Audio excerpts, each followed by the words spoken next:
Hi hello ನಮಸ್ತೆ ಎಲ್ಲರಿಗೂ Patil study circle YouTube ಚಾನಲ್ಗೆ ಸ್ವಾಗತ ಸುಸ್ವಾಗತ. ಇವತ್ತಿನ ಮನೋವಿಜ್ಞಾನ ತರಗತಿಗಳಿಗೆ ತಮಗೆಲ್ಲರಿಗೂ ಸ್ವಾಗತವನ್ನ ಕೋರುತ್ತಾ, ಇನ್ನೇನು ಕೆಲವೇ ದಿನಗಳಲ್ಲಿ ಶಿಕ್ಷಕರ ನೇಮಕಾತಿಯಾಗುವ ಎಲ್ಲ ಸಾಧ್ಯತೆಗಳಿದ್ದು, ಅದಕ್ಕೋಸ್ಕರ ತಾವೆಲ್ಲ ಕೂಡ ತಮ್ಮ ಅಭ್ಯಾಸವನ್ನ ಈಗಿಂದಾನೇ ಸ್ಟಾರ್ಟ್ ಮಾಡಬೇಕು. ನೋಟಿಫಿಕೇಶನ್ ಆದಮೇಲೆ ನಾವು ಅಭ್ಯಾಸ ಮಾಡ್ತೀವಿ ಅಂದ್ರೆ ಅದರಿಂದ ನೀವು ಯಾವುದೇ ತರಹದ ಯಶಸ್ಸನ್ನ ಕಾಣಲಿಕ್ಕೆ ಸಾಧ್ಯ ಇಲ್ಲ. ಹಾಗಾಗಿ ನಾವು ಮೊದಲೇ ತಯಾರಿಯನ್ನ ಮಾಡ್ಕೊಳ್ಬೇಕಾಗ್ತದೆ. ಅದಕ್ಕೋಸ್ಕರ ಇವತ್ತಿನ ತರಗತಿಯಲ್ಲಿ ನಾವು GPSTR, HSTR, PSTR ಮತ್ತು ಕರ್ನಾಟಕ TETಗೆ ಉಪಯುಕ್ತವಾಗುವಂತಹ ಮನೋವಿಜ್ಞಾನ ಪ್ರಶ್ನೋತ್ತರಗಳನ್ನ ನಿಮ್ಮ ಮುಂದೆ ತಂದಿದ್ದೇನೆ. ಹಾಗಾದ್ರೆ ಸಮಯವನ್ನ ಹಾಳು ಮಾಡದೆ ನಾವು ನೇರವಾಗಿ ಪ್ರಶ್ನೆಗಳ ಕಡೆ ಹೋಗೋಣ. ಮೊದಲನೆಯ ಪ್ರಶ್ನೆ, ಮಾನವನ ಮೆದುಳಿನಲ್ಲಿ ಹುಟ್ಟಿನಿಂದಲೇ ಭಾಷೆಯನ್ನ ಕಲಿಯುವ ಜೈವಿಕ ಸಾಮರ್ಥ್ಯವಿದೆ ಮತ್ತು ಇದಕ್ಕಾಗಿ ಮೆದುಳಿನಲ್ಲಿ ಭಾಷಾ ಸ್ವಾಧೀನ ಸಾಧನ ಲ್ಯಾಂಗ್ವೇಜ್ ಅಕ್ವೈಸಿಷನ್ ಡಿವೈಸ್ ಇರುತ್ತದೆ ಎಂದು ಪ್ರತಿಪಾದಿಸಿದವರು ಯಾರು? ನೋಡ್ರಿ, ಪ್ರಶ್ನೆ ದೊಡ್ಡದಾಗಿ ಕಾಣಬಹುದು, ಬಟ್ ಅದರಲ್ಲಿರುವಂತಹ ಅಂಶವನ್ನ ನಾವು ಇಲ್ಲಿ ತಿಳ್ಕೊಬೇಕಾಗ್ತದೆ. ಪ್ರಶ್ನೆ ಏನಪ್ಪಾ ಅಂದ್ರೆ, ಭಾಷಾ ಸ್ವಾಧೀನ ಸಾಧನ ಲ್ಯಾಂಗ್ವೇಜ್ ಅಕ್ವೈಸಿಷನ್ ಡಿವೈಸ್ ಇದನ್ನ ಪ್ರತಿಪಾದಿಸಿದವರು ಯಾರು ಅಂತ ಕೇಳ್ಯಾರ. ಹಾಗಾದ್ರೆ ನೋಡ್ರಿ, ಆಪ್ಷನ್ಸ್ ನೋಡ್ರಿ: ವೈಗೋಟಸ್ಕಿ, ನೋಮ್ ಚೋಮ್ಸ್ಕಿ, BF ಸ್ಕಿನ್ನರ್, ಕೊನೆಯದಾಗಿ ಜೀನ್ ಪಿಯಾಜೆ. ಹಾಗಾದ್ರೆ ಈ ಒಂದು ಪ್ರಶ್ನೆಗೆ ಸರಿಯಾದಂತ ಉತ್ತರ ಆಪ್ಷನ್ ಬಿ, ನೋಮ್ ಚೋಮ್ಸ್ಕಿ ಅಂತಕ್ಕಂಥದ್ದು ಈ ಪ್ರಶ್ನೆಗೆ ಸರಿಯಾದ ಉತ್ತರ. ನೋಡ್ರಿ, ಈ ನೋಮ್ ಚೋಮ್ಸ್ಕಿ ಅಂತಕ್ಕಂಥವ್ರು ಅಮೆರಿಕದ ಭಾಷಾಶಾಸ್ತ್ರಜ್ಞ. ಇವರು ಭಾಷಾ ಬೆಳವಣಿಗೆಯ ಜನ್ಮಜಾತ ಸಿದ್ಧಾಂತವನ್ನು ಪ್ರತಿಪಾದಿಸಿದರು. ನೋಡ್ರಿ, ಏನ್ ಮಾಡಿದ್ರು ನೋಮ್ ಚೋಮ್ಸ್ಕಿ ಅವರು? ಭಾಷಾ ಬೆಳವಣಿಗೆಯ ಜನ್ಮಜಾತ ಸಿದ್ಧಾಂತವನ್ನ ಪ್ರತಿಪಾದಿಸಿದರು. ಇವರ ಪ್ರಕಾರ ಮಕ್ಕಳು ಭಾಷೆಯನ್ನ ಕೇವಲ ಅನುಕರಣೆಯಿಂದ ಕಲಿಯುವುದಿಲ್ಲ, ಬದಲಾಗಿ ಅವರ ಮೆದುಳಿನಲ್ಲಿ ಹುಟ್ಟಿನಿಂದಲೇ ಲ್ಯಾಂಗ್ವೇಜ್ ಅಕ್ವೈಸಿಷನ್ ಡಿವೈಸ್ ಎಂಬ ಜೈವಿಕ ವ್ಯವಸ್ಥೆ ಇರುತ್ತದೆ. ನೋಡ್ರಿ, ನೋಮ್ ಚೋಮ್ಸ್ಕಿ ಅವರ ಪ್ರಕಾರ ಮಕ್ಕಳು ಭಾಷೆಯನ್ನ ಕೇವಲ ಅನುಕರಣೆ ಮೂಲಕ ಕಲಿಯುವುದಿಲ್ಲ, ಬದಲಾಗಿ ಆ ಮಕ್ಕಳ ಮೆದುಳಿನಲ್ಲಿ ಅವ್ರು ಹುಟ್ಟುತ್ತಾನೆ ಲ್ಯಾಂಗ್ವೇಜ್ ಅಕ್ವೈಸಿಷನ್ ಡಿವೈಸ್ ಎಂಬ ಒಂದು ಜೈವಿಕ ಅಂಶ ಇರುತ್ತದೆ ಅಂತ ನೋಮ್ ಚೋಮ್ಸ್ಕಿ ಅವರ ಹೇಳಿಕೆಯನ್ನ ನೀಡ್ತಾರ. ಮತ್ತು ಈ ಲ್ಯಾಡ್ ಮಕ್ಕಳಿಗೆ ಯಾವುದೇ ಔಪಚಾರಿಕ ವ್ಯಾಕರಣದ ತರಬೇತಿ ಇಲ್ಲದೆ ತಾವು ಕೇಳುವ ಭಾಷೆಯ ನಿಯಮಗಳನ್ನ ಅರ್ಥ ಮಾಡಿಕೊಳ್ಳಲು ಸಹಾಯ ಮಾಡುತ್ತದೆ. ನೆಕ್ಸ್ಟ್ ನೋಡ್ರಿ, ಒಂದು ಪ್ರಶ್ನೆಯಲ್ಲಿ ಕೊಟ್ಟಿರುವಂತ 4 ಆಯ್ಕೆಗಳಲ್ಲಿ ನಾವು ಸರಿಯಾದ ಆಯ್ಕೆಯನ್ನ ಚಾಯ್ಸ್ ಮಾಡ್ತೀವಿ. ಹಾಗಾದ್ರೆ ಇನ್ನು ಉಳಿದಂತಹ 3 ಆಯ್ಕೆಗಳ ಬಗ್ಗೆ ನಾವಿಲ್ಲಿ ತಿಳ್ಕೊಬೇಕಾಗ್ತದೆ. ಹಾಗಾದ್ರೆ ನೋಡ್ರಿ, ವೈಗೋಟಸ್ಕಿ. ಈ ವೈಗೋಟಸ್ಕಿ ಅವರ ಪ್ರಕಾರ ಭಾಷೆಯು ಸಮಾಜ ಮತ್ತು ಸಂಸ್ಕೃತಿಯೊಂದಿಗಿನ ಸಂವಹನದ ಮೂಲಕ ಬೆಳೆಯುತ್ತದೆ, ಜೈವಿಕ ಸಾಧನದಿಂದಲ್ಲ. ನೋಡ್ರಿ, ನೋಮ್ ಚೋಮ್ಸ್ಕಿ ಅವ್ರು ಏನ್ ಹೇಳಿದ್ರು? ಭಾಷೆ ಅಂತಕ್ಕಂಥದ್ದು ಕೇವಲ ಅನುಕರಣೆಯಿಂದ ಕಲಿಯುವುದಿಲ್ಲ, ಬದಲಾಗಿ ಲ್ಯಾಡ್ ಅಂತಕ್ಕಂಥ ಒಂದು ಜೈವಿಕ ಅಂಶ ಇರ್ತದೆ ಅಂತ ಚೋಮ್ಸ್ಕಿ ಅವ್ರು ಹೇಳಿದ್ರು. ಆದ್ರೆ ಈ ವೈಗೋಟಸ್ಕಿ ಅವ್ರು ಏನ್ ಹೇಳ್ತಾರೆ ನೋಡ್ರಿ, ಭಾಷೆಯು ಸಮಾಜ ಮತ್ತು ಸಂಸ್ಕೃತಿಯೊಂದಿಗಿನ ಸಂವಹನ. ನೋಡ್ರಿ, ಭಾಷೆ ಅಂತಕ್ಕಂಥದ್ದು ಸಮಾಜ ಮತ್ತು ಸಂಸ್ಕೃತಿಯೊಂದಿಗಿನ ಸಂವಹನ, ಇದು ಜೈವಿಕ ಸಾಧನವಲ್ಲ ಅಂತ ಕೇಳ್ಯಾರ. ಹೌದಾ? Next BF Skinner. ನೋಡ್ರಿ, ಇವರು ವರ್ತನವಾದಿಯಾಗಿದ್ದು ಭಾಷೆಯನ್ನ ಮಗು ಕೇವಲ ಅನುಕರಣೆ ಮತ್ತು ಬಹುಮಾನದ ಮೂಲಕ ಕಲಿಯುತ್ತದೆ ಎಂದರು. ನೋಡ್ರಿ, ಸ್ಕಿನ್ನರ್ ಅವ್ರು ಏನ್ ಹೇಳ್ತಾರ, ಭಾಷೆಯನ್ನ ಮಗು ಕೇವಲ ಅನುಕರಣೆಯಿಂದ, ಇಮಿಟೇಷನ್ ಮತ್ತು ಬಹುಮಾನದಿಂದ ಕಲಿಯುತ್ತದೆ, ರಿಎನ್ಫೋರ್ಸ್ಮೆಂಟ್ ಅಂತ ಹೇಳ್ತೀವಿ. ನೆಕ್ಸ್ಟ್, ಜೀನ್ ಪಿಯಾಜೆ ಇವರ ಪ್ರಕಾರ ಭಾಷೆಯು ಮಗುವಿನ ಅರಿವಿನ ಬೆಳವಣಿಗೆಯ ಒಂದು ಉಪ ಉತ್ಪನ್ನವಾಗಿದೆ. ಮೊದಲು ಚಿಂತನೆ, ನಂತರ ಭಾಷೆ. ನೋಡಿ, ಇಲ್ಲಿ ಕೊಟ್ಟಿರ್ತಕ್ಕಂಥ 4 ಮನೋವಿಜ್ಞಾನಿಗಳು ಕೂಡ ತಮ್ಮದೇ ಆದಂತಹ ಒಂದು ಹೇಳಿಕೆಯಲ್ಲಿ ಮಗು ಭಾಷೆಯನ್ನ ಯಾವ ರೀತಿಯಾಗಿ ಕಲಿಯುತ್ತದೆ ಅಂತಕ್ಕಂಥ ಹೇಳಿಕೆಯನ್ನ ಇಲ್ಲಿ ನೀಡಿದ್ದಾರೆ. ನೆಕ್ಸ್ಟ್, ಮುಂದಿನ ಪ್ರಶ್ನೆ. ವಿದ್ಯಾರ್ಥಿಯೊಬ್ಬನು ಪರೀಕ್ಷೆ ಬರೆದ ನಂತರ ತನ್ನ ಉತ್ತರಗಳನ್ನು ತಾನೇ ವಿಶ್ಲೇಷಿಸುತ್ತಾನೆ, ತನ್ನ ಸ್ವಂತ ಕಲಿಕೆಯನ್ನು ತಾನೇ ವಿಮರ್ಶಿಸಿಕೊಳ್ಳುತ್ತಾನೆ ಮತ್ತು ತನ್ನ ದೌರ್ಬಲ್ಯಗಳನ್ನು ಅರಿತು ತಿದ್ದಿಕೊಳ್ಳುತ್ತಾನೆ. ಈ ಪ್ರಕ್ರಿಯೆಯು ಯಾವುದಕ್ಕೆ ಅತ್ಯುತ್ತಮ ಉದಾಹರಣೆಯಾಗಿದೆ?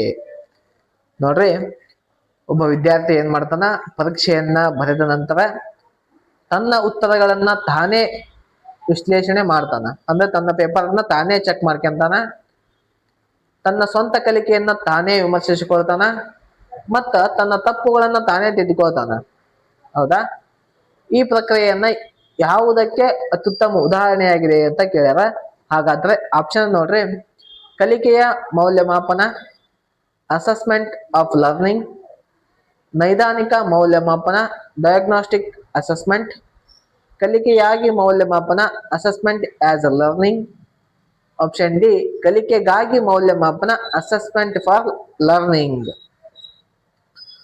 ಹಾಗಾದ್ರೆ ಈ ಒಂದು ಪ್ರಶ್ನೆಗೆ ಸರಿಯಾದಂತ ಉತ್ತರ ಯಾವ್ದಪ್ಪ ಅಂದ್ರೆ ಆಪ್ಷನ್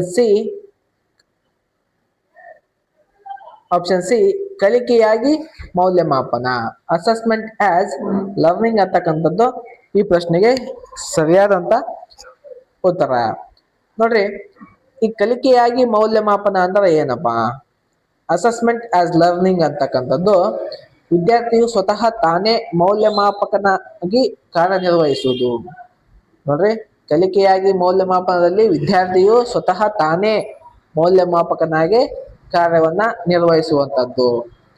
ಇದು ವಿದ್ಯಾರ್ಥಿಗಳಲ್ಲಿ ಸ್ವಯಂ ಮೇಲ್ವಿಚಾರಣೆ ಮತ್ತು ಸ್ವಯಂ ಪ್ರತಿಫಲನವನ್ನ ಬೆಳೆಸುತ್ತದೆ.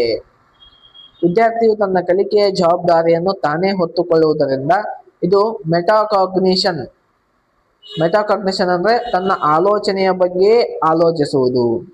ಮೆಟಾಕಾಗ್ನಿಷನ್ ಕೌಶಲ್ಯವನ್ನ ಅಭಿವೃದ್ಧಿಪಡಿಸುತ್ತದೆ. ನೋಡ್ರಿ, ವಿದ್ಯಾರ್ಥಿ ತನ್ನ ಕಲಿಕೆಯ ಜವಾಬ್ದಾರಿಯನ್ನು ತಾನೇ ಹೊತ್ತುಕೊಳ್ಳುವುದರಿಂದ, ಅಂದ್ರೆ ತಾನು ಬರೆದಂತಹ ಪರೀಕ್ಷೆಯನ್ನ ತಾನೇ ಚೆಕ್ ಮಾಡಿಕೊಳ್ಳುವುದರಿಂದ ವಿದ್ಯಾರ್ಥಿಯಲ್ಲಿ ಏನಾಗುತ್ತಾ, ಮೆಟಾಕಾಗ್ನಿಷನ್ ಅಂತಕ್ಕಂಥ ಒಂದು ಕೌಶಲ್ಯ ಅಭಿವೃದ್ಧಿ ಆಗ್ತದೆ. ನೆಕ್ಸ್ಟ್ ನೋಡ್ರಿ, ಕಲಿಕೆಯ ಮೌಲ್ಯಮಾಪನ ಅಂದ್ರೆ ಏನು?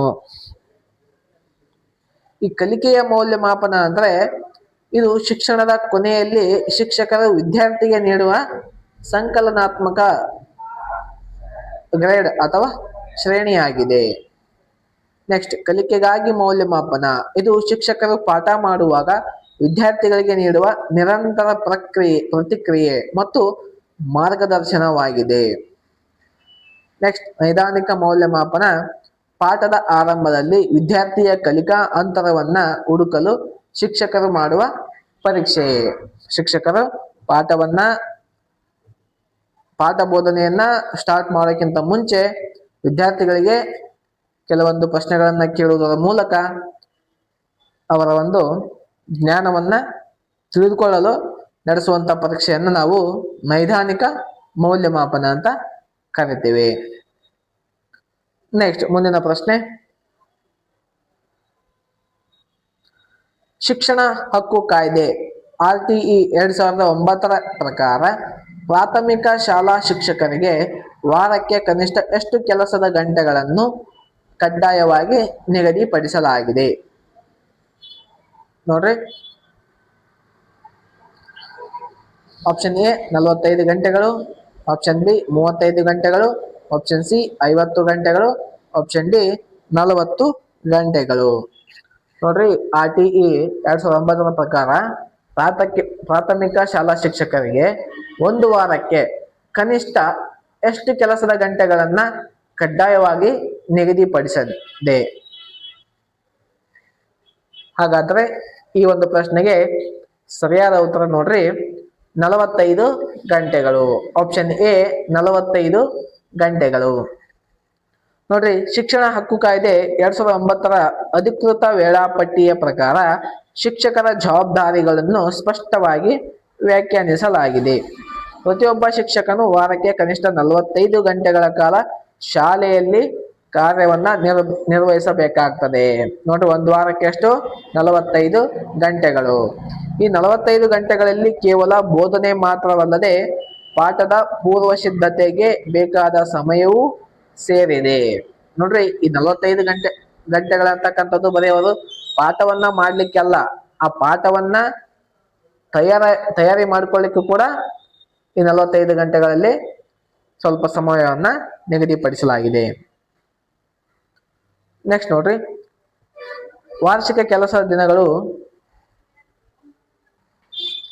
1 ರಿಂದ 5ನೇ ತರಗತಿಗೆ ವಾರ್ಷಿಕ 200 ಕೆಲಸದ ದಿನಗಳು ಮತ್ತು 6 ರಿಂದ 8ನೇ ತರಗತಿಗೆ ವಾರ್ಷಿಕ 220 ಕೆಲಸದ ದಿನಗಳನ್ನ ನಿಗದಿಪಡಿಸಲಾಗಿದೆ. ನೋಡ್ರಿ, ಒಂದು ವಾರ್ಷಿಕವಾಗಿ 1 ರಿಂದ 5ನೇ ತರಗತಿಗಳಿಗೆ 200 ಕೆಲಸದ ದಿನಗಳು ಮತ್ತು 6 ರಿಂದ 8ನೇ ತರಗತಿಗೆ ವಾರ್ಷಿಕವಾಗಿ 220 ಕೆಲಸದ ದಿನಗಳನ್ನ ನಿಗದಿಪಡಿಸಲಾಗಿದೆ. ಮತ್ತು ಬೋಧನಾ ಗಂಟೆಗಳು ಪ್ರಾಥಮಿಕ ಹಂತಕ್ಕೆ 800 ಶೈಕ್ಷಣಿಕ ಗಂಟೆಗಳು ಮತ್ತು ಉನ್ನತ ಪ್ರಾಥಮಿಕ ಹಂತಕ್ಕೆ 1000 ಶೈಕ್ಷಣಿಕ ಗಂಟೆಗಳನ್ನ ಕಡ್ಡಾಯವಾಗಿ ಮಾಡಲಾಗಿದೆ.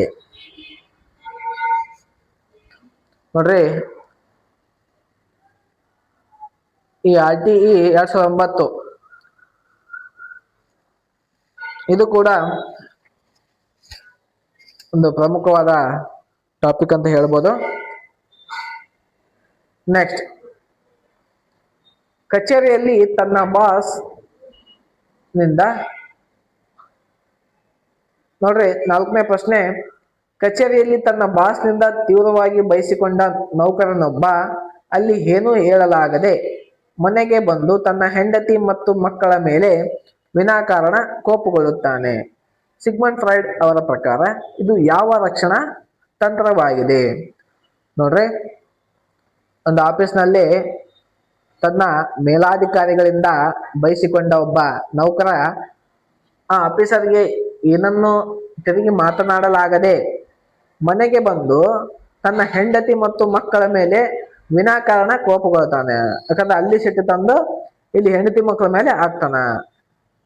ಇದನ್ನ ಸಿಗ್ಮಂಡ್ ಫ್ರಾಯ್ಡ್ ಅವರ ಪ್ರಕಾರ ಯಾವ ರಕ್ಷಣಾ ತಂತ್ರ ಅಂತ ಹೇಳ್ಬೋದು? ಆಪ್ಷನ್ ಎ ಹಿಂಜರಿತ, ಆಪ್ಷನ್ ಬಿ ಸ್ಥಾನಾಂತರಿಸುವಿಕೆ, ಆಪ್ಷನ್ ಸಿ ಪ್ರಕ್ಷೇಪಣೆ, ಆಪ್ಷನ್ ಡಿ ತರ್ಕಸಮ್ಮತಗೊಳಿಸುವಿಕೆ. ಹಾಗಾದ್ರೆ ನೋಡ್ರಿ, ಈ ಒಂದು ಪ್ರಶ್ನೆಗೆ ಯಾವುದು ಸರಿಯಾದ ಉತ್ತರ ಆಗುತ್ತಪ್ಪ ಅಂದ್ರೆ ಸ್ಥಾನಾಂತರಿಸುವಿಕೆ, ಡಿಸ್ಪ್ಲೇಸ್ಮೆಂಟ್ ಅಂತಕ್ಕಂಥದ್ದು ಈ ಪ್ರಶ್ನೆಗೆ ಸರಿಯಾದಂತ ಉತ್ತರವಾಗುತ್ತೆ. ಹಾಗಾದ್ರೆ ನೋಡ್ರಿ, ರಕ್ಷಣಾ ತಂತ್ರಗಳು ನಮ್ಮ ಅಹಂಕಾರವನ್ನ ಒತ್ತಡದಿಂದ ಕಾಪಾಡಲು ಸಹಾಯ ಮಾಡುತ್ತವೆ. ನೋಡ್ರಿ, ಈ ರಕ್ಷಣಾ ತಂತ್ರಗಳಂತಕ್ಕಂಥದ್ದು ನಮ್ಮ ಅಹಂಕಾರವನ್ನ ಒತ್ತಡದಿಂದ ಕಾಪಾಡಲು ಸಹಾಯ ಮಾಡ್ತವು. ಈ ಸ್ಥಾನಾಂತರಿಸುವಿಕೆ ಎಂದರೆ ತನ್ನ ನೈಜ ಕೋಪವನ್ನು ಅಥವಾ ಭಾವನೆಯನ್ನು ಕೋಪಕ್ಕೆ ಕಾರಣವಾದ ಬಲಶಾಲಿ ವ್ಯಕ್ತಿಯ ಮೇಲೆ ತೋರಿಸಲಾಗದೆ ತನಗಿಂತ ದುರ್ಬಲರಾದವರ ಮೇಲೆ ತೀರಿಸಿಕೊಳ್ಳುವುದು. ನೋಡ್ರಿ, ಇಂಥ ಒಂದು ಸಂದರ್ಭಗಳು ನಮ್ಮ ಜೀವನದಾಗ ಬಹಳ ಸಲ ಬಂದಿರ್ತಾವೆ.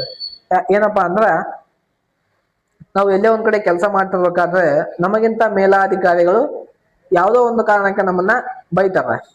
ಆದ್ರೆ ನಾವು ವಾಪಸ್ ಅವ್ರಿಗೆ ಬೈಯಕ್ಕಾಗಲ್ಲ, ಯಾಕಂದ್ರೆ ಅವರೊಂದು ಉನ್ನತ ಸ್ಥಾನದಲ್ಲಿ ಇರ್ತಾರೆ. ಈಗ ನಾವು ಅವ್ರಿಗೆ ವಾಪಸ್ ಬೈಯಕ್ಕಾಗಲ್ಲ ಅಂತ ಹೇಳಿ ನಾವು ಅದೇ ಕೋಪವನ್ನು ತೆಗೆದುಕೊಂಡು ಹೋಗಿ ನಮ್ಮ ಮನೆಯವರ ಮೇಲೋ ಇಲ್ಲ ನಮ್ಮ ಸ್ನೇಹಿತರ ಮೇಲೋ ಬೇರೆದವ್ರ ಮೇಲೆ ಅದನ್ನ ಏನ್ ಮಾಡ್ತೀವಿ, ಹಾಕ್ತಿವಿ. ಅವ್ರ ಮೇಲೆ ಸಿಟ್ ಮಾಡೋದು.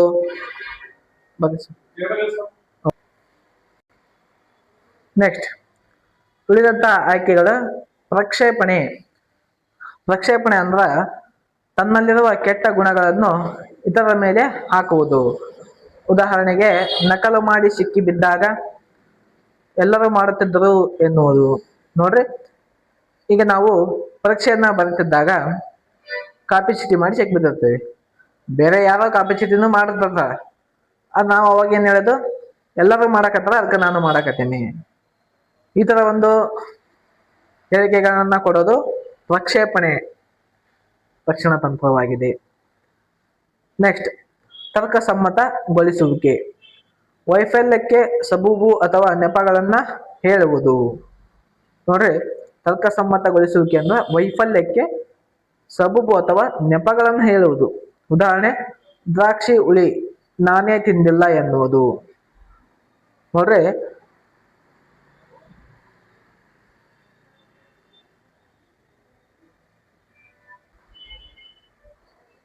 ಹಿಂಜರಿತ. ವಯಸ್ಸಿಗೆ ಮೀರಿದ ಒತ್ತಡ ಬಂದಾಗ ಮಗುವಿನಂತೆ ಅಳುವುದು ಅಥವಾ ವರ್ತಿಸುವುದು. ನೋಡ್ರಿ, ವಯಸ್ಸಿಗೆ ಮೀರಿದ ಒತ್ತಡ ಬಂದಾಗ ಮಗುವಿನಂತೆ ಅಳುವುದು ಅಥವಾ ಮಗುವಿನಂತೆ ವರ್ತಿಸುವುದನ್ನ ಹಿಂಜರಿತ ಅಂತ ಕರಿತೀವಿ. ಶಿಕ್ಷಣ ಹಕ್ಕು ಕಾಯ್ದೆ 2009 ಸೆಕ್ಷನ್ 27 ಪ್ರಕಾರ ಶಾಲಾ ಶಿಕ್ಷಕರನ್ನು ಈ ಕೆಳಗಿನ ಯಾವ ಕಾರ್ಯಗಳಿಗೆ ನಿಯೋಜಿಸುವಂತಿಲ್ಲ. ನೋಡ್ರಿ, ಶಾಲಾ ಶಿಕ್ಷಕರನ್ನ ಈ ಕೆಳಗಿನ ಯಾವ ಒಂದು ಕಾರ್ಯಗಳಿಗೆ ನಿಯೋಜಿಸುವಂತಿಲ್ಲ. ಆಪ್ಷನ್ ಎ, ಪಲ್ಸ್ ಪೋಲಿಯೋ ಅಭಿಯಾನ ಮತ್ತು ಲಸಿಕಾ ಕಾರ್ಯಕ್ರಮಗಳು, ವಿಪತ್ತು ಪರಿಹಾರ ನಿರ್ವಹಣಾ ಕಾರ್ಯಗಳು, ಚುನಾವಣೆಗಳಿಗೆ ಸಂಬಂಧಿಸಿದ ಕರ್ತವ್ಯಗಳು, 10 ವರ್ಷಗಳಿಗೊಮ್ಮೆ ನಡೆಯುವ ಜನಗಣತಿ ಕಾರ್ಯ. ಹಾಗಾದರೆ ಈ ಪ್ರಶ್ನೆಗೆ ಸರಿಯಾದಂತ ಉತ್ತರ ಆಪ್ಷನ್ ಎ, ಪಲ್ಸ್ ಪೋಲಿಯೋ ಅಭಿಯಾನ ಮತ್ತು ಲಸಿಕಾ ಕಾರ್ಯಕ್ರಮ. ನೀವೆಲ್ಲ ನೋಡ್ಬೋದು, ಪಲ್ಸ್ ಪೋಲಿಯೋ ಹಾಕುವಂತಹ ಕಾರ್ಯಕ್ರಮದಲ್ಲಿ ಯಾವುದೇ ತರನಾದಂತಹ ಶಿಕ್ಷಕರು ಭಾಗವಹಿಸುವುದಿಲ್ಲ. ಅಲ್ಲಿ ಯಾರು ಕೆಲಸ ಮಾಡ್ತಾರಪ್ಪ ಅಂದ್ರೆ ಆರೋಗ್ಯ ಇಲಾಖೆಯವರ ಈ ಪಲ್ಸ್ ಪೋಲಿಯೋ ಅಭಿಯಾನ ಮತ್ತು ಲಸಿಕಾ ಕಾರ್ಯಕ್ರಮಗಳಲ್ಲಿ ಪಾಲ್ಗೊಂಡಿರ್ತಾರೆ. ಹೌದಾ? ಅದೇ ರೀತಿ ನೋಡ್ರಿ, ಈ ವಿಪತ್ತು ಪರಿಹಾರ ನಿರ್ವಹಣಾ ಕಾರ್ಯಕ್ರಮಗಳಲ್ಲಿ ಮತ್ತು ಚುನಾವಣೆಗಳಿಗೆ ಸಂಬಂಧಿಸಿದಂತಹ ಕಾರ್ಯಗಳಲ್ಲಿ, 10 ವರ್ಷಗಳಿಗೊಮ್ಮೆ ನಡೆಯುವಂತಹ ಜನಗಣತಿ ಕಾರ್ಯಗಳಲ್ಲಿ ಈ ಶಾಲಾ ಶಿಕ್ಷಕರ ಕೂಡ ಪಾಲ್ಗೊಂಡಿರ್ತಾರ. ಹೌದಾ? ಶಿಕ್ಷಣ ಹಕ್ಕು ಕಾಯ್ದೆಯು ಸೆಕ್ಷನ್ 27 ಪ್ರಕಾರ ಶಿಕ್ಷಕರನ್ನು ಶೈಕ್ಷಣಿಕೇತರ ಕಾರ್ಯಗಳಿಗೆ ಬಳಸಿಕೊಳ್ಳುವುದನ್ನ ಕಟ್ಟುನಿಟ್ಟಾಗಿ ನಿಷೇಧಿಸಲಾಗಿದೆ. ಆದರೆ ಕೇವಲ 3 ರಾಷ್ಟ್ರೀಯ ಕಾರ್ಯಗಳಿಗೆ ಮಾತ್ರ ವಿನಾಯಿತಿ ನೀಡಲಾಗಿದೆ. ಯಾವಪ್ಪ ಅಂದ್ರೆ ದಶವಾರ್ಷಿಕ ಜನಗಣತಿ, ವಿಪತ್ತು ನಿರ್ವಹಣೆ ಮತ್ತು ಸ್ಥಳೀಯ, ರಾಜ್ಯ ಅಥವಾ ರಾಷ್ಟ್ರೀಯ ಚುನಾವಣೆಗಳು. ನೋಡ್ರಿ, ಜನಗಣತಿ ಮಾಡಾಕ ಮತ್ತ ವಿಪತ್ತು ನಿರ್ವಹಣೆ ಮತ್ತು ಚುನಾವಣೆಗಳಿಗೆ ಶಿಕ್ಷಕರನ್ನ ನೇಮಕ ಮಾಡುವುದು ಈ ಶಿಕ್ಷಣ ಹಕ್ಕು ಕಾಯ್ದೆ 2009 ಕಾಯ್ದೆಯ ಮೂಲಕ.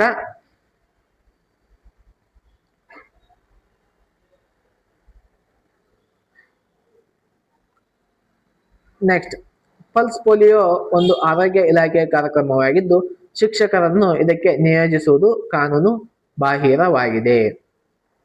ನೆಕ್ಸ್ಟ್,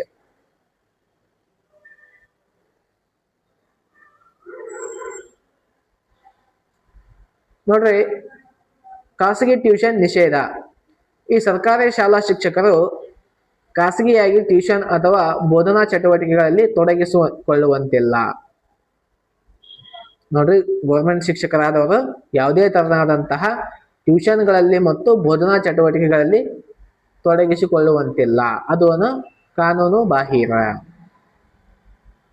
ಶಿಕ್ಷಕರನ್ನು ಶೈಕ್ಷಣಿಕೇತರ ಕಾರ್ಯಗಳಿಗೆ ಬಳಸಿದರೆ 1 ರಿಂದ 5ನೇ ತರಗತಿಗೆ ನಿಗದಿಯಾದ ಕನಿಷ್ಠ 800 ಬೋಧನಾ ಗಂಟೆಗಳನ್ನು ಪೂರೈಸಲು ಅಡ್ಡಿಯಾಗುತ್ತದೆ ಎಂಬುದೇ ಈ ನಿಷೇಧದ ಹಿಂದಿನ ಕಾರಣ. ನೋಡ್ರಿ, ಯಾಕಪ್ಪ ಈ ಶಿಕ್ಷಕರನ್ನ ಈ ಪಲ್ಸ್ ಪೋಲಿಯೋ ಮತ್ತು ಲಸಿಕಾ ಕಾರ್ಯಕ್ರಮಗಳಿಗೆ ನಿಯೋಜನೆ ಮಾಡಲ್ಲಪ್ಪ ಅಂತಂದ್ರ, ಶಿಕ್ಷಕರಿಗೆ ಶೈಕ್ಷಣಿಕೇತರ ಬೋಧನಾ ಗಂಟೆಗಳನ್ನ ನಾವಿಲ್ಲಿ ನಿಗದಿಪಡಿಸಲಾಗಿದೆ. ಆ ಶಿಕ್ಷಕರನ್ನ ಈ ಪಲ್ಸ್ ಪೋಲಿಯೋ ಮತ್ತು ಲಸಿಕಾ ಕಾರ್ಯಕ್ರಮಗಳಿಗೆ, ಇಂಥ ಕಾರ್ಯಕ್ರಮಗಳಿಗೆ ಏನಾದರೂ ನಿಯೋಜನೆ ಮಾಡಿದ್ರೆ ಅವರ ಈ 800 ಗಂಟೆಗಳನ್ನ ಪೂರೈಸಲು ಅದೇನಾಗುತ್ತಾ ಅಡ್ಡಿ ಆಗ್ತದೆ. ಇಲ್ಲಿ ಮಕ್ಕಳಿಗೆ ವಿದ್ಯಾಭ್ಯಾಸದಲ್ಲಿ ತೊಂದರೆ ಆಗ್ತದೆ ಅಂತಕ್ಕಂಥ ಒಂದು ನಿಟ್ಟಿನಲ್ಲಿ ಶಿಕ್ಷಕರನ್ನ ಇಂಥ ಕಾರ್ಯಕ್ರಮಗಳಿಗೆ ನಿಯೋಜನೆ ಮಾಡುವುದನ್ನ ನಿಷೇಧ ಮಾಡಲಾಗಿದೆ. ನೆಕ್ಸ್ಟ್ ಮುಂದಿನ ಪ್ರಶ್ನೆ, ಜೀನ್ ಪಿಯಾಜೆ ಅವರ ಅರಿವಿನ ವಿಕಾಸದ ಸಿದ್ಧಾಂತದಲ್ಲಿ ಹದಿಹರೆಯದವರು ಕಾಲ್ಪನಿಕ ಮತ್ತು ಅಮೂರ್ತ ಪರಿಕಲ್ಪನೆಗಳ ಬಗ್ಗೆ ತಾರ್ಕಿಕವಾಗಿ ಯೋಚಿಸಲು ಪ್ರಾರಂಭಿಸುವ ಕಾಲ್ಪನಿಕ ನಿಗಮನಾತ್ಮಕ ಚಿಂತನೆ ಯಾವ ಹಂತದಲ್ಲಿ ಬೆಳೆಯುತ್ತದೆ? ನೋಡ್ರಿ, ಈ ಜೀನ್ ಪಿಯಾಜೆ ಅವರ ವಿಕಾಸದ ಸಿದ್ಧಾಂತದಲ್ಲಿ ಹದಿಹರೆಯದವರು ಕಾಲ್ಪನಿಕ ಮತ್ತು ಅಮೂರ್ತ ಪರಿಕಲ್ಪನೆಗಳ ಬಗ್ಗೆ ತಾರ್ಕಿಕವಾಗಿ ಯೋಚಿಸಲು ಪ್ರಾರಂಭಿಸುವ ಕಾಲ್ಪನಿಕ ನಿಗಮನಾತ್ಮಕ ಚಿಂತನೆ ಅಂತಕ್ಕಂಥದ್ದು ಯಾವ ಹಂತದಲ್ಲಿ ಬೆಳೆಯುತ್ತದೆ? ಆಪ್ಷನ್ ಎ ಕಾರ್ಯಪೂರ್ವ ಹಂತ, ಔಪಚಾರಿಕ ಕಾರ್ಯಗಳ ಹಂತ, ಮೂರ್ತ ಕಾರ್ಯಗಳ ಹಂತ ಮತ್ತು ಸಂವೇದನಾ ಗತಿ ಹಂತ. ಹಾಗಾದ್ರೆ ಈ ಒಂದು ಪ್ರಶ್ನೆಗೆ ಸರಿಯಾದ ಉತ್ತರ ಔಪಚಾರಿಕ ಕಾರ್ಯಗಳ ಹಂತ. ಪಿಯಾಜೆ ಅವರ ಸಿದ್ಧಾಂತದ 4ನೇ ಮತ್ತು ಅಂತಿಮ ಹಂತವೇ ಔಪಚಾರಿಕ ಕಾರ್ಯಗಳ ಹಂತ. ಹಾಗಾದ್ರೆ ಮೊದಲನೇ ಹಂತ ಸಂವೇದನಾ ಗತಿ ಹಂತ, 2ನೇ ಹಂತ ಕಾರ್ಯಪೂರ್ವ ಹಂತ, 3ನೇದು ಮೂರ್ತ ಕಾರ್ಯಗಳ ಹಂತ, 4ನೇದಾಗಿ ಔಪಚಾರಿಕ ಕಾರ್ಯಗಳ ಹಂತ ಅಂತಕ್ಕಂಥದ್ದು. ಈ ಔಪಚಾರಿಕ ಹಂತದಲ್ಲಿ ಮಕ್ಕಳ ಚಿಂತನೆಯು ಕಣ್ಣಿಗೆ ಕಾಣುವ ವಸ್ತುಗಳನ್ನ ಮೀರಿ ಕಾಲ್ಪನಿಕ ಪ್ರಪಂಚವನ್ನ ಪ್ರವೇಶಿಸುತ್ತದೆ ಮತ್ತು ಒಂದು ಸಮಸ್ಯೆಗೆ ಹಲವು ಸಾಧ್ಯತೆಗಳನ್ನ ಊಹಿಸಿ ಅವುಗಳನ್ನು ತಾರ್ಕಿಕವಾಗಿ ಪರೀಕ್ಷಿಸಿ ತೀರ್ಮಾನಕ್ಕೆ ಬರುವ ಕಾಲ್ಪನಿಕ ನಿಗಮನಾತ್ಮಕ ಚಿಂತನೆ ಈ ಹಂತದ ಪ್ರಮುಖ ಸಾಧನವಾಗಿದೆ. ನೆಕ್ಸ್ಟ್, ಹಾಗಾದ್ರೆ ಈ ಸಂವೇದನಾ ಗತಿ ಹಂತ ಅಂತಕ್ಕಂಥದ್ದು ಹುಟ್ಟಿನಿಂದ 2 ವರ್ಷಗಳವರೆಗೆ ಇಲ್ಲಿ ಮಗು ಇಂದ್ರಿಯಗಳ ಮೂಲಕ ಕಲಿಯುತ್ತದೆ ಮತ್ತು ವಸ್ತು ಸ್ಥಿರತೆ ಇದರ ಪ್ರಮುಖ ಲಕ್ಷಣ. ನೆಕ್ಸ್ಟ್, ಕಾರ್ಯಪೂರ್ವ ಹಂತ 2ರಿಂದ 7 ವರ್ಷ. ಭಾಷಾ ಬೆಳವಣಿಗೆಯಾಗುತ್ತದೆ ಆದರೆ ತರ್ಕವಿರುವುದಿಲ್ಲ, ಅಹಂ ಕೇಂದ್ರಿತತೆ ಇದರ ಲಕ್ಷಣ. ಮೂರ್ತ ಕಾರ್ಯಗಳ ಹಂತ 7ರಿಂದ 11 ವರ್ಷ. ತರ್ಕ ಪ್ರಾರಂಭವಾಗುತ್ತದೆ ಆದರೆ ಕೇವಲ ಕಣ್ಣೆದುರು ಇರುವ ವಸ್ತುಗಳ ಬಗ್ಗೆ ಮಾತ್ರ. ನೆಕ್ಸ್ಟ್, ಅಮೂರ್ತ ಚಿಂತನೆ ಅಂದ್ರೆ ಪ್ರೀತಿ, ಸ್ವತಂತ್ರ, ನ್ಯಾಯದಂತಹ ಕಣ್ಣಿಗೆ ಕಾಣದ ಪರಿಕಲ್ಪನೆಗಳ ಬಗ್ಗೆ ಚರ್ಚಿಸುವಂತಹ ಸಾಮರ್ಥ್ಯ. ವೈಜ್ಞಾನಿಕ ಚಿಂತನೆ ಅಂದ್ರೆ ಈ ಹಂತದಲ್ಲಿ ವಿದ್ಯಾರ್ಥಿಗಳು ವಿಜ್ಞಾನಿಗಳನ್ನ ಹೋಲುವ ರೀತಿಯಲ್ಲಿ ವ್ಯವಸ್ಥಿತವಾಗಿ ಯೋಚಿಸಲು ಪ್ರಾರಂಭಿಸ್ತಾರ. ಇದನ್ನು ನಾವು ವೈಜ್ಞಾನಿಕ ಚಿಂತನೆ ಅಂತ ಕರಿತೀವಿ. ನೆಕ್ಸ್ಟ್ ಮುಂದಿನ ಪ್ರಶ್ನೆ, ವ್ಯಕ್ತಿಯೊಬ್ಬನು ತನ್ನ ಅಂತರಂಗದಲ್ಲಿ ತನ್ನ ಮಲತಾಯಿಯನ್ನು ತೀವ್ರವಾಗಿ ದ್ವೇಷಿಸುತ್ತಿದ್ದರೂ ಸಮಾಜದ ಕಣ್ಣಿನಲ್ಲಿ ಅವಳನ್ನ ಅತಿಯಾಗಿ ಪ್ರೀತಿಸುವಂತೆ ಮತ್ತು ಅವಳ ಆರೈಕೆ ಮಾಡುವಂತೆ ವರ್ತಿಸುತ್ತಾನೆ. ಇದು ಯಾವ ರಕ್ಷಣಾ ತಂತ್ರವಾಗಿದೆ? ನೋಡ್ರಿ, ಒಬ್ಬ ವ್ಯಕ್ತಿ ತನ್ನ ಅಂತರಂಗದಲ್ಲಿ ತನ್ನ ಒಳ ಮನಸ್ಸಿನಲ್ಲಿ ತನ್ನ ಮಲತಾಯಿಯನ್ನ ತುಂಬಾ ದ್ವೇಷ ಮಾಡ್ತಾನೆ. ಆದ್ರೆ ಸಮಾಜದ ಕಣ್ಣಿಗೆ, ನೋಡುವಂತ ಜನಗಳ ಕಣ್ಣಿಗೆ ಅವನ ಮಲತಾಯಿಯನ್ನ ಅವನು ಅತಿಯಾಗಿ ಪ್ರೀತಿಸುತ್ತಾನೆ ಮತ್ತು ಆರೈಕೆ ಮಾಡುತ್ತಾನೆ ಎನ್ನುವಂತಹ ರೀತಿಯಲ್ಲಿ ಅವನು ವರ್ತನೆ ಮಾಡ್ತಾನೆ. ಇದು ಯಾವ ರಕ್ಷಣಾ ತಂತ್ರವಾಗಿದೆ? ಆಪ್ಷನ್ ಎ ದಮನ, ಆಪ್ಷನ್ ಬಿ ತರ್ಕಸಮ್ಮತಗೊಳಿಸುವಿಕೆ, ಆಪ್ಷನ್ ಸಿ ಪ್ರತಿಕ್ರಿಯಾ ರಚನೆ, ಆಪ್ಷನ್ ಡಿ ಪ್ರಕ್ಷೇಪಣೆ. ಹಾಗಾದ್ರೆ ಈ ಪ್ರಶ್ನೆಗೆ ಸರಿಯಾದಂತ ಉತ್ತರ ಪ್ರತಿಕ್ರಿಯಾ ರಚನೆ. ನೋಡ್ರಿ, ಈ ರಕ್ಷಣಾ ತಂತ್ರಗಳು ವ್ಯಕ್ತಿಯ ಮನಸ್ಸನ್ನ ಆತಂಕದಿಂದ ಪಾರು ಮಾಡುವ ಅರಿವಿಲ್ಲದೆ ಪ್ರಕ್ರಿಯೆಗಳಾಗಿವೆ. ತನ್ನೊಳಗಿರುವ ನೈಜ ಆಶೆಗಳು ಅಥವಾ ಭಾವನೆಗಳು ಸಮಾಜಕ್ಕೆ ಸ್ವೀಕಾರಾರ್ಹವಲ್ಲ ಎಂದು ತಿಳಿದಾಗ ವ್ಯಕ್ತಿಯು ಅದಕ್ಕೆ ಸಂಪೂರ್ಣ ವಿರುದ್ಧವಾಗಿ ವರ್ತಿಸುವುದನ್ನ ಪ್ರತಿಕ್ರಿಯಾ ರಚನೆ ಅಂತ ನಾವಿಲ್ಲಿ ಕರಿತೀವಿ. ಒಳಗೆ ಅತಿಯಾದ ದ್ವೇಷವಿದ್ದರೂ ಹೊರಗಡೆ ಅತಿಯಾದ ಪ್ರೀತಿ ಮತ್ತು ಕಾಳಜಿಯನ್ನ ತೋರಿಸುವಂಥದ್ದು ಈ ತಂತ್ರದ ಅತ್ಯುತ್ತಮ ನಿದರ್ಶನ. ನೆಕ್ಸ್ಟ್, ಪ್ರಕ್ಷೇಪಣೆ ಅಂದ್ರೆ ತನ್ನಲ್ಲಿರುವ ಕೆಟ್ಟ ಗುಣಗಳನ್ನ ಇತರರ ಮೇಲೆ ಹೋಲಿಸುವುದು. ತಾನು ಸುಳ್ಳು ಹೇಳುತ್ತಿದ್ದು ಇಡೀ ಜಗತ್ತೇ ಸುಳ್ಳುಗಾರದ್ದು ಎನ್ನುವುದು. ಮತ್ತು ತರ್ಕಸಮ್ಮತಗೊಳಿಸುವಿಕೆ ಅಂದ್ರ ವೈಫಲ್ಯಗಳಿಗೆ ಸಬೂಬು ನೀಡುವುದು. ತಾನು ಮಾಡಲಾಗದಿದ್ದದ್ದನ್ನ ಕೆಟ್ಟದು ಎನ್ನುವುದು. ದಮನ ಅಂದ್ರ ನೋವಿನ ಘಟನೆಗಳನ್ನು ಅಥವಾ ಕೆಟ್ಟ ನೆನಪುಗಳನ್ನ ಅರಿವಿಲ್ಲದೆ ಸುಪ್ತ ಪ್ರಜ್ಞೆಗೆ ತಳ್ಳಿ ಮರೆಯುವುದು. ನೆಕ್ಸ್ಟ್ ನೋಡ್ರಿ, ಸಿಗ್ಮಂಡ್ ಫ್ರಾಯ್ಡ್ ಈ ರಕ್ಷಣಾ ತಂತ್ರಗಳನ್ನ ಫ್ರಾಯ್ಡ್ ಪ್ರತಿಪಾದಿಸಿದರು ಮತ್ತು ಅವರ ಮಗಳು ಅನ್ನಾ ಫ್ರಾಯ್ಡ್ ಇವುಗಳನ್ನ ವಿಸ್ತರಿಸಿದರು. ನೋಡ್ರಿ, ಈ ರಕ್ಷಣಾ ತಂತ್ರಗಳನ್ನ ಸಿಗ್ಮಂಡ್ ಫ್ರಾಯ್ಡ್ ರವರು ಪ್ರತಿಪಾದಿಸಿದರು. ಅವರ ಮಗಳಾದಂತಹ ಅನ್ನಾ ಫ್ರಾಯ್ಡ್ ರವರು ಇವುಗಳನ್ನ ವಿಸ್ತರಿಸಿದರು. ಮುಂದಿನ ಪ್ರಶ್ನೆ, ಶಿಕ್ಷಣವು ಕೇವಲ ನಿಷ್ಕ್ರಿಯವಾಗಿ ಮಾಹಿತಿಯನ್ನ ಸ್ವೀಕರಿಸುವುದಲ್ಲ, ಬದಲಾಗಿ ವಿದ್ಯಾರ್ಥಿಗಳು ನೈಜ ಪ್ರಪಂಚದ ಸಮಸ್ಯೆಗಳನ್ನ ಪರಿಹರಿಸುವ ಮಾಡಿ ಕಲಿಯುವಿಕೆ ಪ್ರಕ್ರಿಯೆಯಾಗಿದೆ ಎಂದು ಪ್ರತಿಪಾದಿಸಿದ ಪ್ರಾಯೋಗಿಕವಾದಿ ಯಾರು? ನೋಡ್ರಿ, ಶಿಕ್ಷಣ ಅಂತಕ್ಕಂಥದ್ದು ಕೇವಲ ನಿಷ್ಕ್ರಿಯ ಮಾಹಿತಿಯನ್ನ ಸ್ವೀಕರಿಸುವುದಲ್ಲ, ಬದಲಾಗಿ ವಿದ್ಯಾರ್ಥಿಗಳು ನೈಜ ಪ್ರಪಂಚದ ಸಮಸ್ಯೆಗಳನ್ನ ಪರಿಹರಿಸುವ ಅಥವಾ ಮಾಡಿ ಕಲಿಯುವಿಕೆ ಪ್ರಕ್ರಿಯೆಯಾಗಿದೆ ಅಂತಕ್ಕಂಥ ಹೇಳಿಕೆಯನ್ನ ನೀಡಿದಂತ ಪ್ರಾಯೋಗಿಕವಾದಿ ಯಾರಪ್ಪ ಅಂತಂದ್ರೆ, ನೋಡ್ರಿ, ಈ ಒಂದು ಪ್ರಶ್ನೆಗೆ ಸರಿಯಾದಂತ ಉತ್ತರ ಜಾನ್ ಡೂಯಿ. ಜಾನ್ ಡೂಯಿ ಅಂತಕ್ಕಂಥವ್ರು ಈ ಹೇಳಿಕೆಯನ್ನ ಪ್ರತಿಪಾದನೆ ಮಾಡ್ತಾರೆ. ಜಾನ್ ಡೂಯಿ ಅವರ ಪ್ರಾಯೋಗಿಕವಾದದ ತತ್ವಶಾಸ್ತ್ರವನ್ನ ಬಲವಾಗಿ ನಂಬಿದ್ದ ಅಮೆರಿಕದ ಪ್ರಸಿದ್ಧ ಶಿಕ್ಷಣ ತಜ್ಞರು. ಇವರ ಪ್ರಕಾರ ಸತ್ಯವು ಬದಲಾಗುತ್ತದೆ, ಆದ್ದರಿಂದ ಶಿಕ್ಷಣವು ಕೇವಲ ಪುಸ್ತಕದ ಬಾಯ್ಪಾಠವಾಗಬಾರದು, ಅದು ಮಕ್ಕಳ ನಿಜ ಜೀವನದ ಅನುಭವಗಳೊಂದಿಗೆ ಬೆಸೆಯಬೇಕು. ನೋಡ್ರಿ, ಜಾನ್ ಡೂಯಿ ಅವರು ಏನಾದ್ರ ಸತ್ಯವು ಬದಲಾಗುತ್ತಲೇ ಇರ್ತದೆ, ಹಾಗಾಗಿ ಶಿಕ್ಷಣವು ಕೇವಲ ಪುಸ್ತಕದ ಬಾಯ್ಪಾಠವಾಗಬಾರದು, ಅದು ಮಕ್ಕಳ ನಿಜ ಜೀವನದ ಅನುಭವಗಳೊಂದಿಗೆ ಬೆಸೆಯಬೇಕು ಅಂತಕ್ಕಂಥ ಹೇಳಿಕೆಯನ್ನ ಈ ಜಾನ್ ಡೂಯಿ ಅವರು ನೀಡ್ತಾರ. ತರಗತಿಯಲ್ಲಿ ಮಾಡಿ ಕಲಿಯುವಿಕೆಗೆ ಅತ್ಯುನ್ನತ ಪ್ರಾಶಸ್ತ್ಯ ನೀಡಿದ ಇವರನ್ನು ಪ್ರಗತಿಪರ ಶಿಕ್ಷಣದ ಪಿತಾಮಹ ಎಂದು ಕರೆಯಲಾಗ್ತದೆ. ನೋಡ್ರಿ, ಪ್ರಗತಿಪರ ಶಿಕ್ಷಣದ ಪಿತಾಮಹ ಅಂತಂದ ನಾವು ಜಾನ್ ಡೂಯಿ ಅವರನ್ನ ಕರಿತೀವಿ. Father of progressive education. Next, Jean Jacques Rousseau ಅಂತಕ್ಕಂಥವ್ರು ಇವರು ಪ್ರಕೃತಿವಾದಿ. ಮಕ್ಕಳನ್ನ ಸಮಾಜದ ಕೃತಕತೆಯಿಂದ ದೂರವಿಟ್ಟು ನೈಸರ್ಗಿಕ ಪರಿಸರದಲ್ಲಿ ಕಲಿಯಲು ಬಿಡಬೇಕು ಎಂದು ವಾದಿಸಿದರು. ನೆಕ್ಸ್ಟ್, ಮಾಂಟೆಸರಿ ಇವರು ಚಿಕ್ಕ ಮಕ್ಕಳ ಇಂದ್ರಿಯ ತರಬೇತಿ ಮತ್ತು ಸ್ವಯಂ ನಿರ್ದೇಶಿತ ಚಟುವಟಿಕೆಗಳಿಗೆ ಒತ್ತು ನೀಡಿದ ಇಟಾಲಿಯನ್ ವೈದ್ಯೆ ಮತ್ತು ಶಿಕ್ಷಣ ತಜ್ಞೆ. ಇವಾನ್ ಇಲಿಚ್ ಅಂತಕ್ಕಂಥವರು ದಿ ಸ್ಕೂಲಿಂಗ್ ಸೊಸೈಟಿ ಎಂಬ ಪುಸ್ತಕ ಬರೆದು ಸಾಂಪ್ರದಾಯಿಕ ಶಾಲಾ ವ್ಯವಸ್ಥೆಯನ್ನೇ ರದ್ದುಗೊಳಿಸಬೇಕು ಎಂದು ವಾದಿಸಿದ ಕ್ರಾಂತಿಕಾರಿ ಚಿಂತಕ.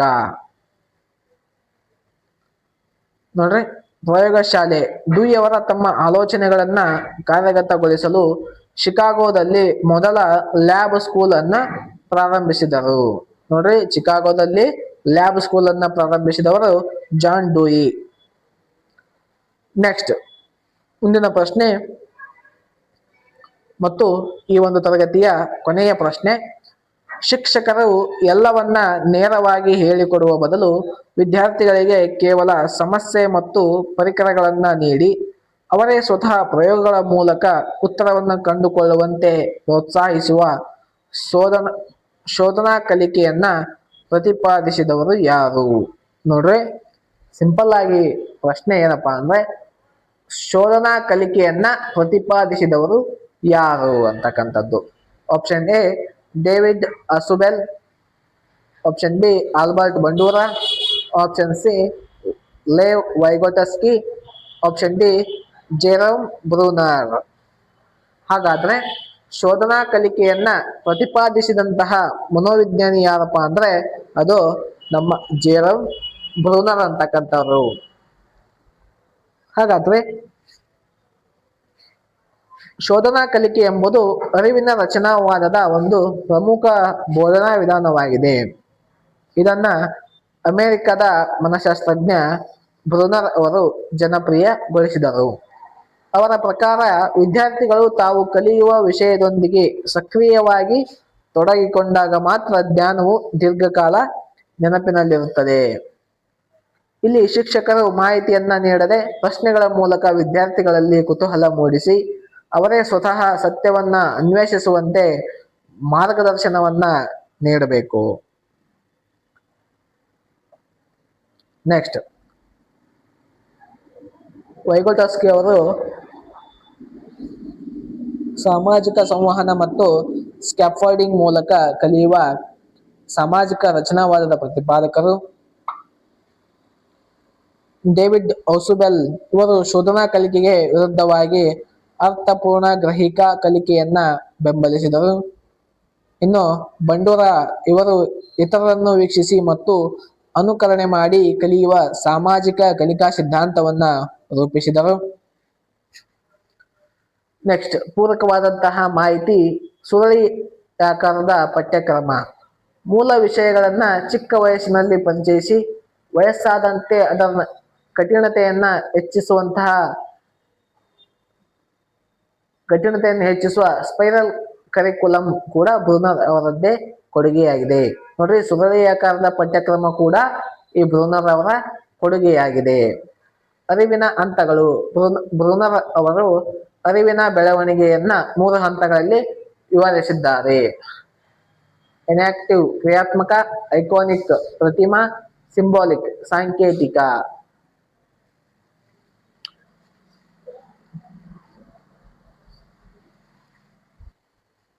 ಓಕೆ, ಇವತ್ತಿನ ತರಗತಿಯಲ್ಲಿ ನಾವು ಸುಮಾರು 10 ಮನೋವಿಜ್ಞಾನದ ಪ್ರಶ್ನೆಗಳನ್ನ ತಿಳ್ಕೊಂಡಿದ್ದೇವೆ. ಇದೇ ರೀತಿ ಇನ್ನೂ ಹೆಚ್ಚಿನ ಮನೋವಿಜ್ಞಾನದ ಪ್ರಶ್ನೆಗಳನ್ನ ನೀವು ಕಲಿಬೇಕಪ್ಪ ಅಂತಂದ್ರೆ ನಮ್ಮ ಈ Patil study circle YouTube channel ಅನ್ನ ಸಬ್ಸ್ಕ್ರೈಬ್ ಮಾಡುವ ಮೂಲಕ ನಾವು ಮಾಡುವಂತಹ ಪ್ರತಿ ವಿಡಿಯೋಗಳು ನಿಮಗೆ ನೋಟಿಫಿಕೇಶನ್ ಮೂಲಕ ತಲುಪ್ತವೆ.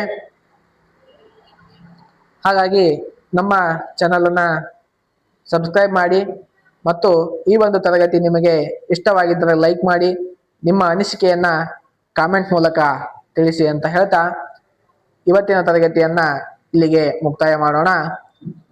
ಧನ್ಯವಾದಗಳು. ಜೈ ಹಿಂದ್, ಜೈ ಕರ್ನಾಟಕ.